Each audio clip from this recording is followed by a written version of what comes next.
Hello အားလုံးပဲမင်္ဂလာပါကျွန်တော်ကတော့ကိုရီးယားနိုင်ငံကို EPN စိုက်ပျိုးရေးလုပ်ဖြစ်လာရောက်လုပ်ကိုင်နေတာပါ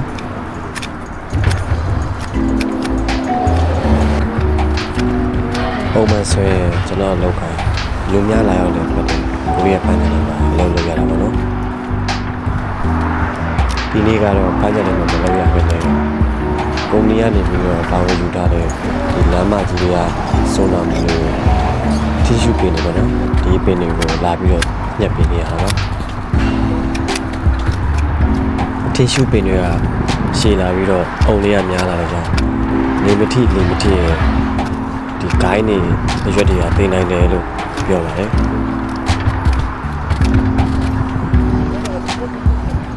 ဒါကြောင့်တီရှူပင်တွေပြန်ပြီးတော့လှအောင်ညလုံးထဲမှာအမြင်ရှင်းအောင်လို့ပြန်ပြီးတော့လှအောင်ကျွန်တော်တို့ကပြန်ပြီးညှက်ပေးနေတာပေါ့နော်ဒီနာဦးလေးကြီးကလည်းကျွန်တော်တေချာတင်ပြပေးနေတာပေါ့နော်ဘယ်လိုလှအောင်ညှက်ရလဲဘယ်ကနေဘယ်လိုစညှက်ရလဲဆိုတော့ဒီတေချာချာတင်ပြပေးနေတာပေါ့နော်ပုံမှန်ဆိုရင်လူကိုယ်တိုင်ဖြစ်ဖြစ်လေကားနဲ့ဖြစ်ဖြစ်တက်ပြီးညှက်လို့ရနိုင်ပေမဲ့အခုကအပင်ကမြင့်လာရဲ့ဂိုင်းကတီးတာရဲ့ကြောင့်အချိန်နဲ့ယူပြီးညှက်ရတယ်ပေါ့နော်ပြီးနာဦးလေးကြီးကတော့ဒီပညာတွေကိုယူပြီးတော့တင်ပြီးတော့ကိုယ်နိုင်ငံရဲ့ကိုပြန်လှုပ်ရှားတဲ့ခါကျရင်ပိုပြီးအဆင်ပြေနိုင်တယ်လို့ပြောပေမဲ့ကျွန်တော်မြန်မာနိုင်ငံမှာကျတော့ဒီလိုအပင်ညှက်တာတွေကကိုရီးယားနိုင်ငံထက်စားတဲ့ဝင်ငွေကနေပါတယ်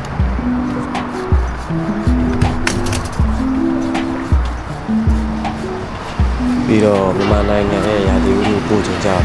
ရေရှည်ကြာလုံးနိုင်တယ်လို့လည်းထင်ပြ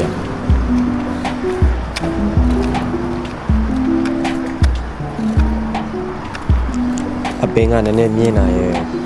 ဂိုင်းကသေးတာရဲ့ကြောင့်လူကိုယ်တိုင်တက်လို့မရတဲ့အတွက်ကြောင့်မို့ကိုရီးယားနိုင်ငံမှာစကိုင်းလို့ခေါ်တဲ့ကားတွေကိုကျွန်တော်တို့ငှားပြီးတော့ပင်တွေညှက်ရတယ်ပေါ့နော်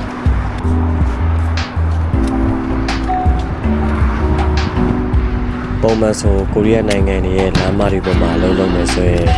လုံခြုံရေးအင်ဂျီလုံခြုံရေးဥတုကုန်ဝစ်စင်ပြီးမှလုပ်ရတယ်ပေါ့နော်ကျွန်တော်ကတော့ရာသီဥတုပြန်ပူလာတာကြောင့်ဘာမှမဟုတ်တဲ့ဒီတိုင်းပဲလုပ်ခဲ့တယ်ပေါ့နော်ပုံမှန်ဆိုတော့အကုန်ဝစ်စင်ပြီးမှလုပ်ရပါတယ်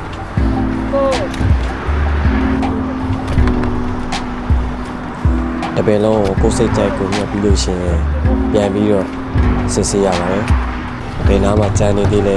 ဘယ်ခိုင်းရထွက်နေသေးလဲဆိုတော့ပြန်စစ်ဆေးပြီးတော့ပြန်ညှက်ပေးရတယ်ပေါ့နော်အခုကတော့ဒီဘက်တစ်ချမ်းပြီးလို့ဟိုဘက်တစ်ချမ်းကိုတွားပြီးတော့ညှက်ဖို့အတွက်ရွှေ့နေတာပေါ့နော်ဗီဒီယိုလေးကိုစာဆုံးကြည့်ပြီးရတဲ့အတွက်လည်းအားလုံးကျေးဇူးတင်ပါတယ်